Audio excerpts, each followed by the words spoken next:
सांगलीची कृष्णा नदी सध्या 36 फुटावर धावत आहे। आपण 11-11:30च्या दरम्यान हे शूट घेतोय आणि या ठिकाणी सध्या या 11-11:30च्या दरम्यान सांगलीची कृष्णा नदी ही 36 फुटावर पोहोचलेली आहे आणि यामुळे आता कृष्णा नदीच्या आजूबाजूच्या भागामध्ये सकल भागांमध्ये कृष्णेचं पाणी शिरायला सुरुवात झालेली आहे। आपण सध्या कृष्णामाई मंदिर जे आहे त्या मंदिराच्या पायरीला सुद्धा या ठिकाणी पाणी लागलेलं आहे। याचबरोबर कृष्णा नदी काठाला असणारी ज्या वाड्या वस्त्या आहेत, सूर्यवंशी प्लॉट आहे, जांभोडे आहे, कर्नाळ रोड आहे, या परिसरात सुद्धा कृष्णेचं पाणी शिरल्यामुळे या परिसरामधील नागरी वस्त्यांमध्ये राहणाऱ्या लोकांचं स्थलांतर सुद्धा करण्यात आलेलं आहे आणि एकंदरीतच 20 ते 25 कुटुंब ही त्या भागातली महापालिकेने स्थलांतरित केलेले आहे। मध्यरात्रीपासून महापालिका आयुक्त सत्यम गांधी, पोलीस अधीक्षक घुगे साहेब आणि सगळंच टीम ही पूरपट्ट्यामध्ये फिरून नागरिकांना मदत करताना पाहायला मिळत होती आणि आज ही पाणी पातळी आणखीन वाढण्याची शक्यता या ठिकाणी सर्वच प्रशासकीय यंत्रणेकडून वर्तवली जात आहे।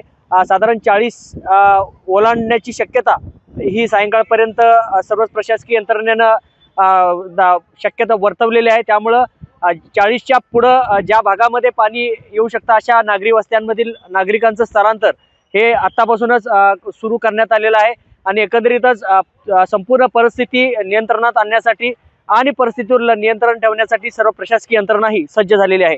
व्हिडिओ जर्नलिस्ट योगेश माने सोबत दीपक चव्हाण, जय महाराष्ट्र, सांगली।